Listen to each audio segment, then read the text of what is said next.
विकासगंज में जगन और मगन दो भाई रहते थे। जगन कुछ समय से टांगों से चल नहीं पाता, बस बैठा रहता है। गर्मियों का एक दिन घर के आंगन में जगन बिस्तर पर बैठा हुआ है। मगन खाने के लिए आम की टोकरी लाया। भैया ये लीजिए, मैं आपके लिए आम लेकर आया हूँ।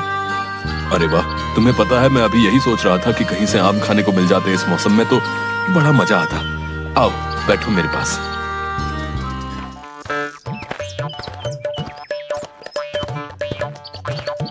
अरे मग्गू, आम खा रहा है तू?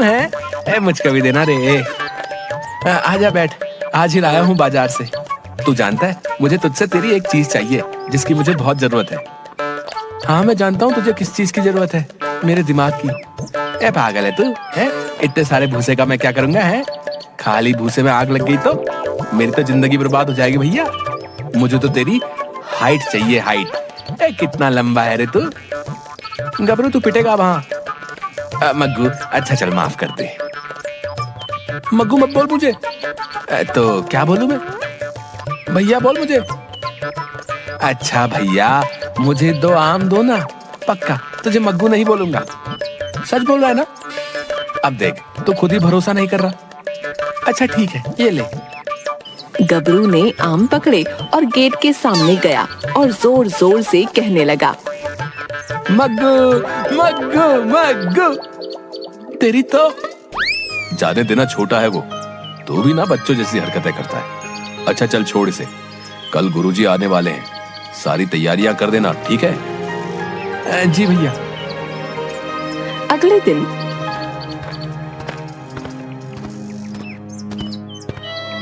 शाम को गुरुजी चलते हुए दिखाई दिए और मगन के घर पहुंच गए।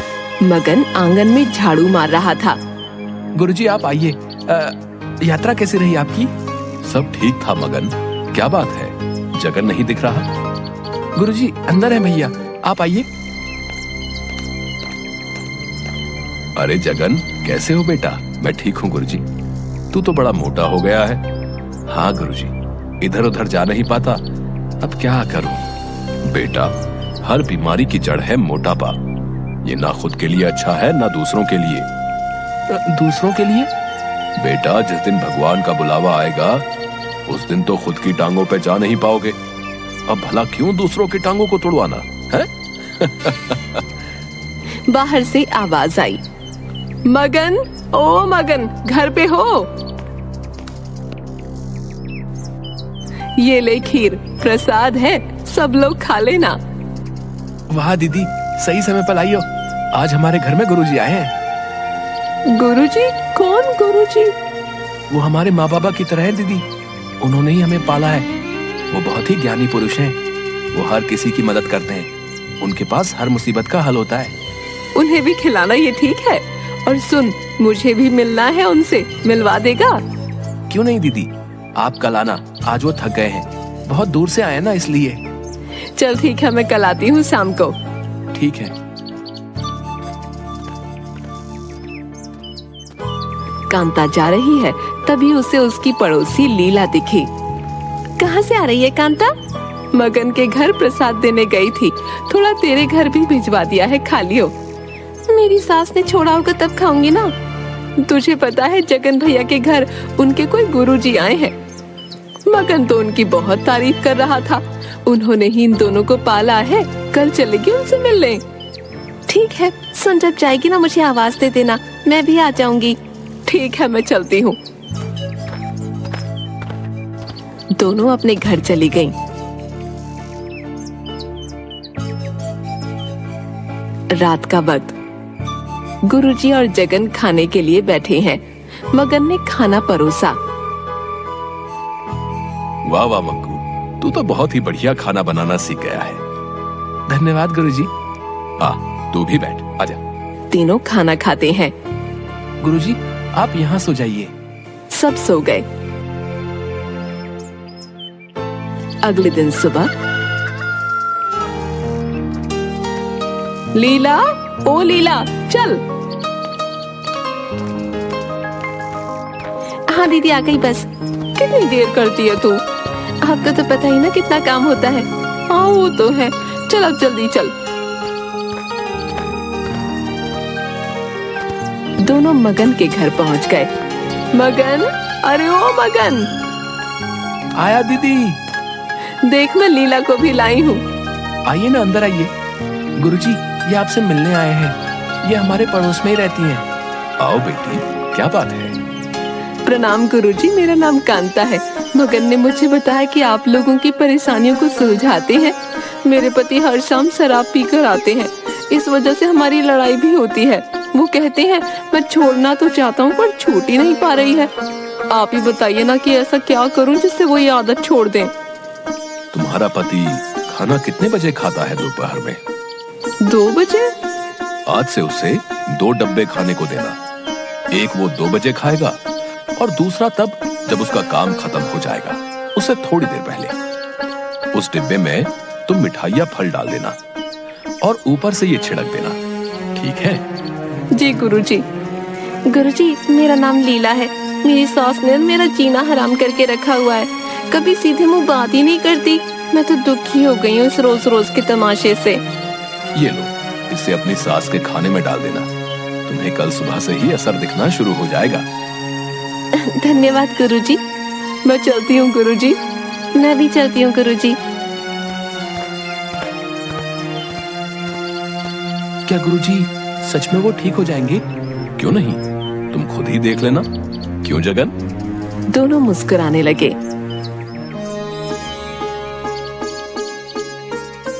ये लीजिए। आज 2 डिब्बे क्यों?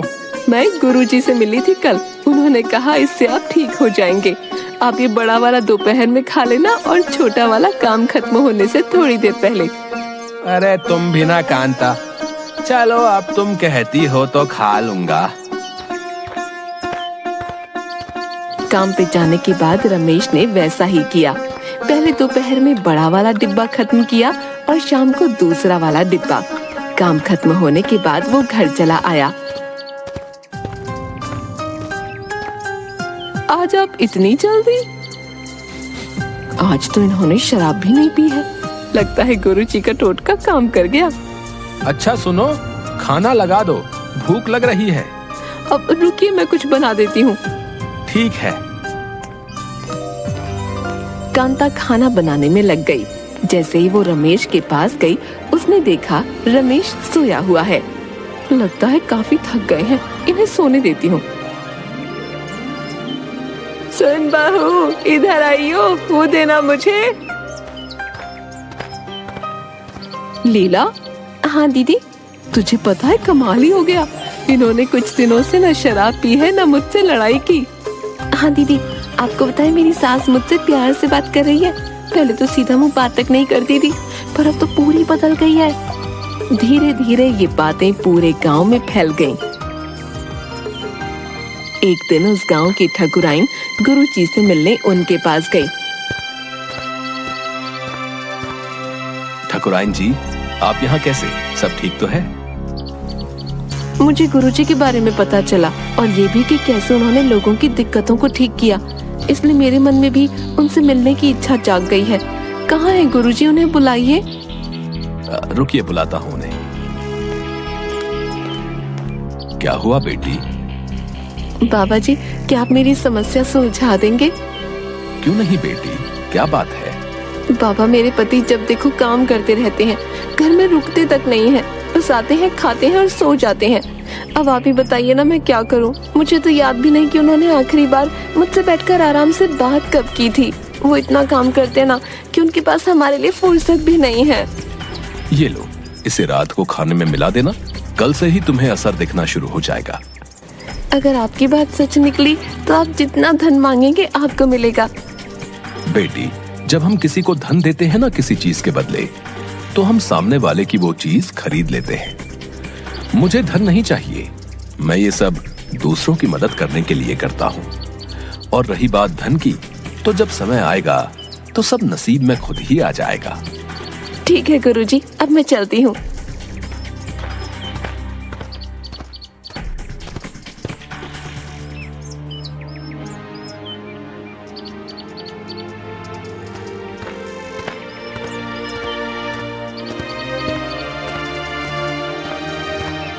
हाँ सुनो, जरा खाना लगवा दो।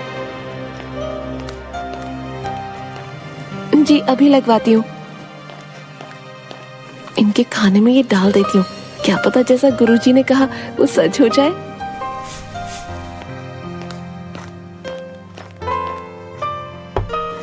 ये लीजिए, मैंने खाना रख दिया, अब आप हाथ मुंह धोकर आ जाइए। ठाकुर ने खाना खाया और चुपचाप चला गया और सो गया।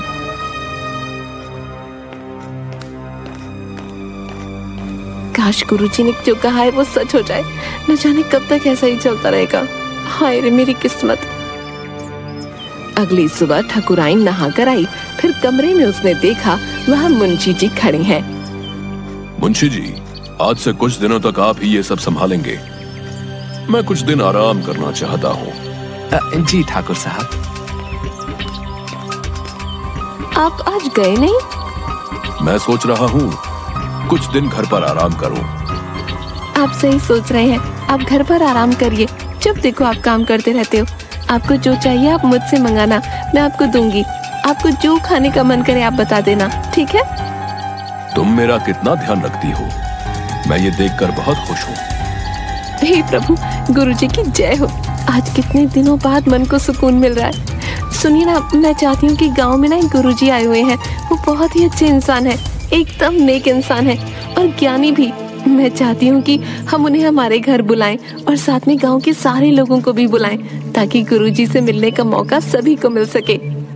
जैसी तुम्हारी मर्जी, तुम्हारा मन है तो बिल्कुल बुलाओ। मैं आज ही जाकर गुरुजी को यहाँ आने का आमंत्रण देती हूँ। ठीक है। इसके बाद ठाकुराइन कुछ लोगों को लेकर अपने साथ जगन के घर पहुंची। मगन, घर पर हो? आया। गुरुजी घर पर हैं? हाँ, अंदर बैठे हुए हैं भैया के साथ। आप आइए। प्रणाम गुरुजी। क्या हुआ बेटी, सब ठीक है ना? हाँ गुरुजी, जैसा आपने कहा था वैसा ही हुआ। मैं तो बहुत खुश हूँ, मानो मन को सुकून सा मिल गया हो। मैंने घर पर एक आयोजन रखा है, आप कृपा करके वहाँ जरूर आइएगा। ठीक है बेटी, हम जरूर आएंगे। समारोह के दिन सभी ठाकुराइन के घर पहुँचे। आइए गुरुजी, आप यहाँ बैठ जाइए। आपको कुछ भी चाहिए हो तो इन्हें बता दीजिएगा, कि हर वक्त आपकी सेवा में रहेंगे। ये क्या बेटी, प्रसाद खुला क्यों छोड़ा है?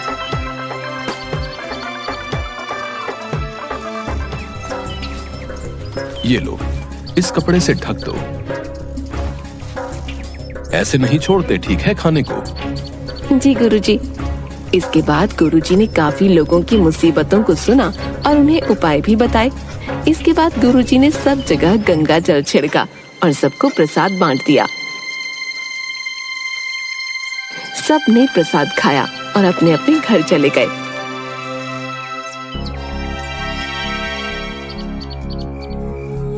शाम को एक बांसुरी की आवाज पूरे गांव में फैल गई। एक आवाज आई और गबरू की छोटी बकरी चीकू उस आवाज की तरफ चलने लगी। गबरू ने जब देखा तो वो उसके पास गया। बकरी नहीं रुकी। गबरू ने उसे रोकने की कोशिश की, लेकिन बकरी के ऊपर उसका कोई असर नहीं हुआ। पता लगाना पड़ेगा कि ये सब क्या चल रहा है। गबरू ने बहुत सारी घंटियां पकड़ी और आवाज का पीछा करने लगा। गबरू ने देखा कि एक मैदान में सारे लोग बेसुध होकर अपने घर का कीमती सामान लिए चले जा रहे हैं।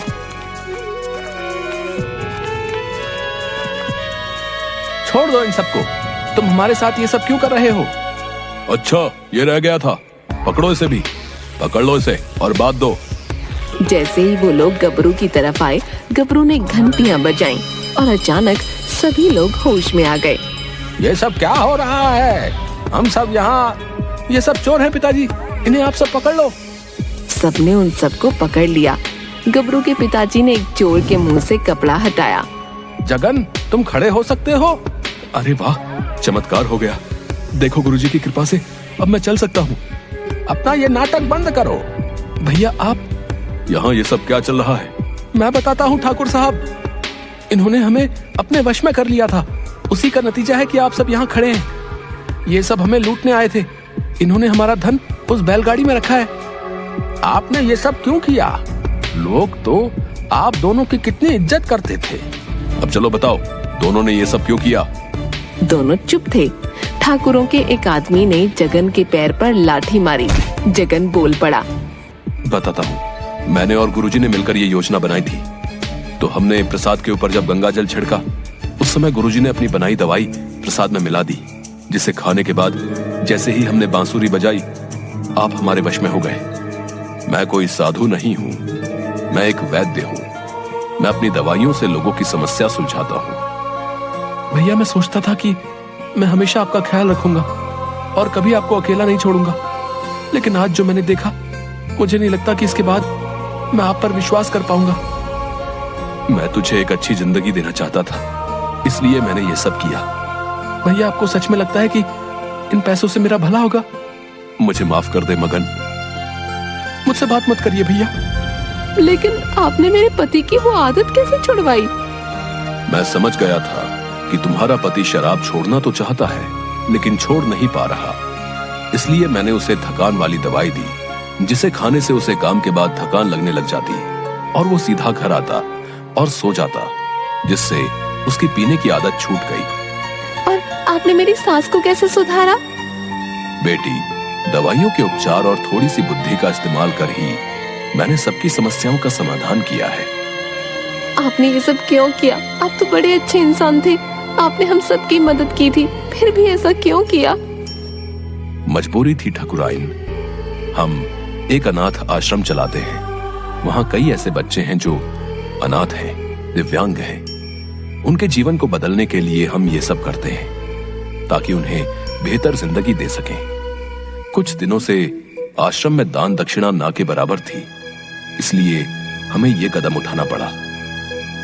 इतना नेक काम करते हो और इस तरह के काम में शामिल होते हो, तुम्हारी सजा यह है कि तुम वो आश्रम जिंदगी भर ईमानदारी से चलाओगे और हमेशा उन बच्चों का ख्याल रखोगे, और उनकी देखभाल के खर्च में होने वाला धन हमारी तरफ से आएगा। आप हमारी मदद क्यों कर रहे हैं? क्योंकि तुम नेक इंसान हो। तुम्हारा केवल रास्ता गलत है, लेकिन इरादा गलत नहीं था। इतना तो हम कर ही सकते हैं। आपका बहुत बहुत धन्यवाद। आप जगन को भी छोड़ दीजिए, वो एक अच्छा इंसान है। ठीक है, छोड़ दो जगन को। मगन, तेरे भाई ने हमेशा तेरा भला ही चाहा है। उसके साथ ऐसा मत कर। तू माफ कर दे अपने भाई को। उसने जिंदगी भर जो भी किया, सिर्फ तेरे लिए किया, जबकि वो तेरा सगा भाई भी नहीं है। लेकिन मुझे जानना है गबरू, ये सब होश में कैसे आए और तुम कैसे होश में आए? क्योंकि मैंने लड्डू खाया ही नहीं था। मेरा लड्डू मेरी बकरी चीकू ने खा लिया था, और जब मैंने चीकू को उसकी घंटी की आवाज से ठीक होते हुए देखा, तो मैंने सारी बकरियों के गले से घंटियां निकाल दी और अपने साथ यहाँ ले आया, और उनकी आवाजों से अब सभी ठीक हो गई। क्या बात है गबरू, तुम तो काफी बुद्धिमान हो। वो तो मैं हूँ। सब हंसने लगे। मुझे माफ कर दीजिए ठाकुर साहब, मैंने आपको वो दवाई खिलाई। कोई बात नहीं, इस वजह से मुझे कुछ दिनों का आराम तो मिला। आप ही तो कहते हैं, जो होता है अच्छे के लिए होता है। इस बहादुरी के लिए मैं गबरू को एक पुरस्कार जरूर दूंगा। मग्गू देख, मुझे तो इनाम मिलेगा। इसके बाद से गुरुजी और जगन उस अनाथ आश्रम को सही ढंग से चलाने लगे और एक अच्छी जिंदगी बिताने लगे।